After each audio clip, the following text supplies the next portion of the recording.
Welcome to the Success in Africa podcast with Dr. Modupe, your weekly dose of leadership vitamins to make you successful in Africa. Hello, and welcome to the Success in Africa podcast. My name is Dr. Modupe Taylor Pierce, and I am a scholar and practitioner of leadership and organizational development. Simply put, I study what makes people successful.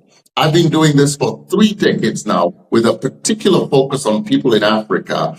And in this podcast, I share stories, lessons, insights about people having success in Africa. We've been doing this for over a year, and this year we're focusing a bit more on actually bringing the people to you so you can hear their stories from the proverbial horse's mouth. And today I'm so excited to bring you somebody who has been described as an insurance mogul, a financial services magnate, a smart investor, a steady hand. He is the group CEO of the company that represents one of the most valuable stocks on the Malawi Stock Exchange. This, folks, is none other than Mr. Vizenge Kumwenda, the group CEO of Nico Holdings. Now, he's going to tell us a lot more about both his journey and about Nico. So I won't belabor the point. I just want to share the fact that we do this for you in Africa. You who want to be successful in Africa, whether you're in Africa or in the diaspora, so that you can see that it is possible to be successful and you can see how to be successful. So with that, I want to say welcome, Mr. Kumwenda. You are welcome to the Success in Africa Leadership Podcast. Thank you for having me. I'm glad to be here. Indeed. Now, I know you are sometimes uncomfortable with the lavish praise that is raised on you, but based on all evidence, it appears that you just might be the Warren Buffett of Malawi, the insurance mogul and magnate. And most people would almost want to assume that you were born with this amazing wisdom, or you were born into a wealthy family. But the story is quite different. Can you just tell us a bit about how your early part of your journey was and lead us a bit into how you got to where you are? Thank you, Modupe. To start with, I didn't know that I really am not comfortable when, indeed, when people are praising me. I'll be honest with you, sometimes I wonder, is it really for me, or you see? So, yeah, but I'm glad to be here. I'm born in a family of 7 children, if I may call them that. There were 6 ladies or 6 girls, and I'm the only guy. Yeah, I was born in the village, a rural part of Malawi in the north, what we call in the north. We talk about regions here. So you have southern, central, and eastern, and northern. So I come from the northern region. I was born there in the village. I spent the first 7 to, I think, about 9 years, largely in the village, where I was a typical village boy, enjoying life there. In fact, you see, you don't miss anything that you don't know, because, in those 9 years, I thought I was really having fun, being a head boy and doing chores that, in our culture are important chores, like being a head boy is a boy's chore. You're not expected to be in the kitchen. So, I did my first 3 years primary school, the first 3 years of my primary school there before I moved into town to join my parents. So, in the typical high density locations, and my dad was a government clerk who had, I think at that time, he had primary school certificate. He didn't even go to high school. My mom could hardly read or write, but there we were, staying in the locations, and life was good as in there playing as boys.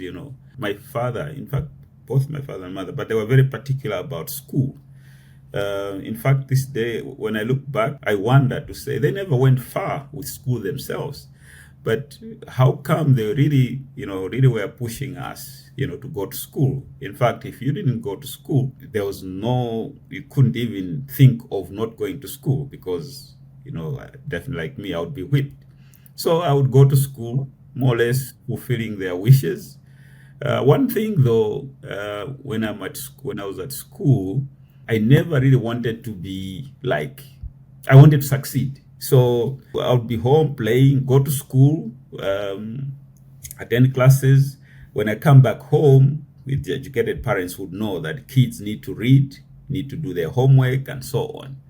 But you see, like my parents never went far with school, so they didn't really appreciate these things. So they couldn't hold me to the discipline of reading and so on. Yeah, but the fact that when I'm in class, I want also to be like those kids who are, doing well. So that made me sort of every time get interested. First, I also want to be top in class, but then I would check how are the guys who are doing it, who are passing with good grades, how are they doing it? So I was very good at copying, looking at them, and I would ask them. And so they would tell me, "Oh no, you practice, spellings. You would close your book and practice. You see if you can get the word right. Geography. You look at maps. Close your eye. Close your book and see if you can remember the capital cities of the countries here and there." So I think that really is what made me work hard. Seeing those guys who are doing well, and then copying them, and indeed asking them, and doing what they say you need to do. And it was amazing. I started doing that. Then I realized actually I could do even better than them. You see, so that's how I went through primary school, and even for me to go to high school, that was the approach, because at home there was no one to tell me how to do it.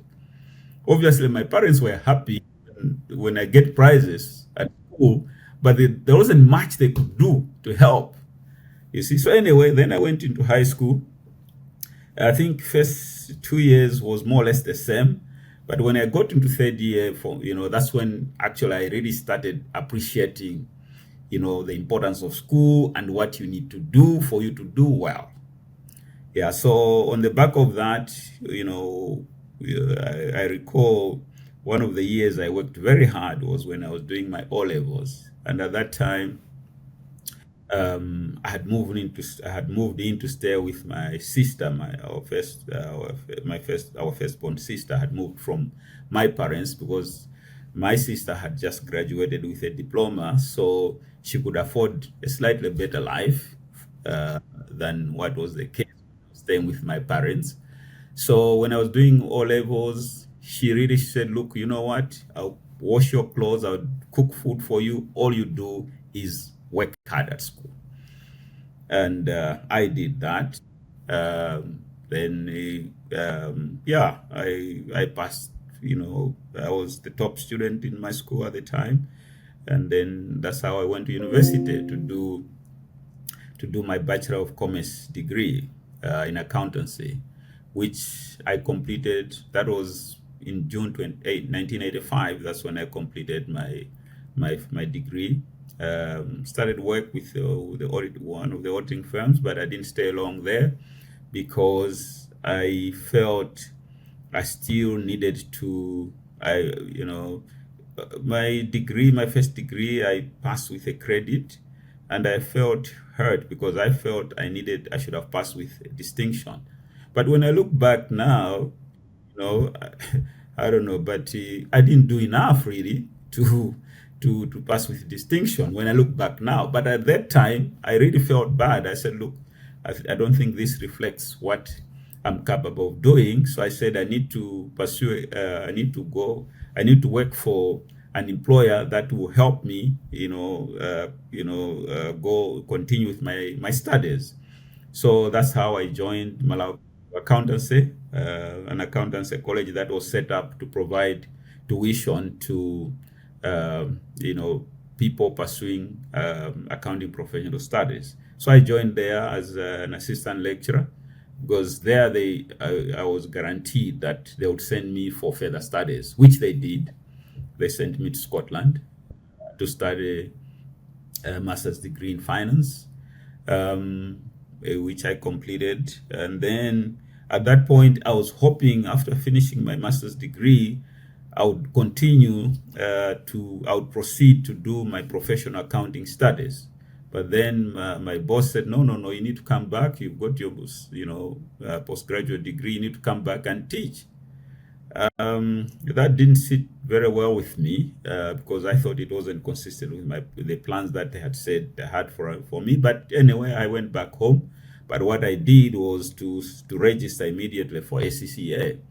So when I went back home, I was lecturing, and then we had an option to do extra classes above the normal.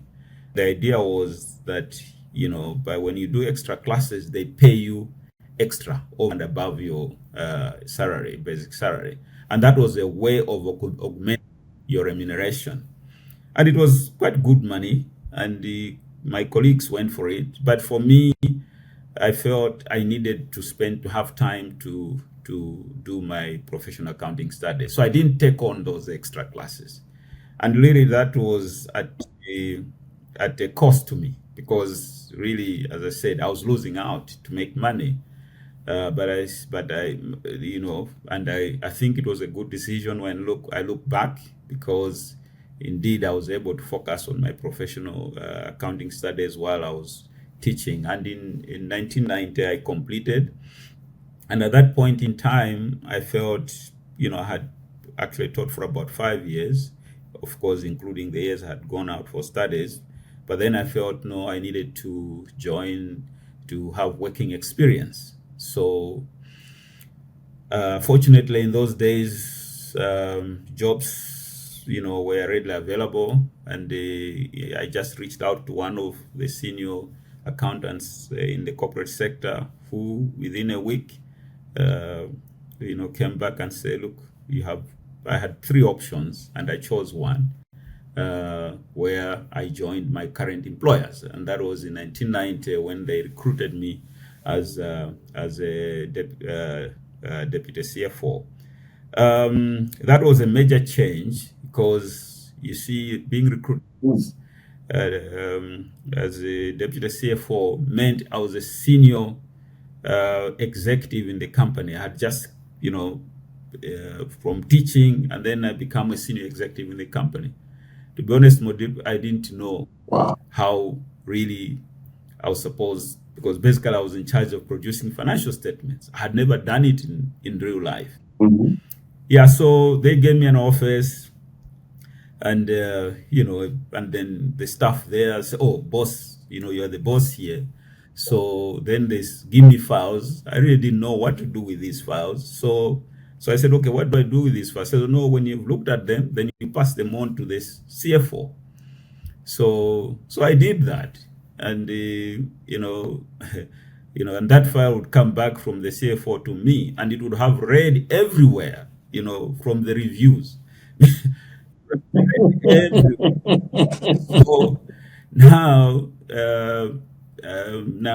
one thing I think the teaching profession helped me, because it helped me to be patient, to try to understand, what somebody is really trying to say. And so on the back of that, I went through each and every review comment that my boss had made, albeit it was in red, because it's infuriating, for these so many red remarks. So, and then I would sit with the team, my juniors, to go through each item, and then my juniors would explain. And obviously, because of my technical capacity, I would actually from what my juniors would explain, then I would actually take it to another level in terms of actually what we're required to do. So anyway, the long and short of Interesting. it was that I think within 12 months, actually, I was on top of things. And yeah, and actually, I started changing things to improve things. Um, and yeah, so So I want to pause you there. I just want to pause you there, Vizenge, because, especially for our listeners, you've already thrown a number of absolute nuggets. Just to recap, number one, even in your early age, you learned the value of asking those who have gone through a path how they did it. And you already learned that in primary school, you were not too big to ask, and you didn't ask those who were failing classes, you asked those who were successful, how did you do it? And then you followed and modeled that. That's amazing. correct. And I hope listeners Correct. are listening to that.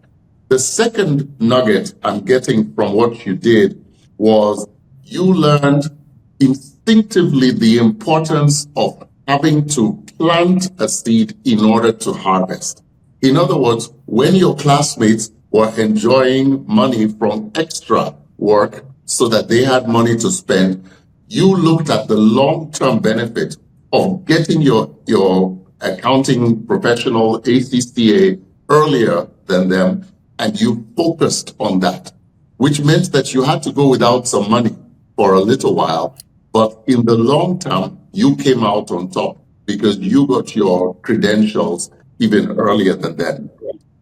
The third nugget has to do with you being willing to humble yourself in order to keep learning from the CFO and also from your subordinates, as you would ask them, what do we do with this? And you took the time to understand instead of just saying, well, the CFO doesn't like me. That's why he's putting all this red ink. And as a result of that learning from both the CFO and from your subordinates, within a year, you had this thing all understood. We're doing it perfectly. That's amazing. 3 lessons already that I'm picking up from you about how to be successful. Tomorrow belongs to those people who prepare for it today. See you next week.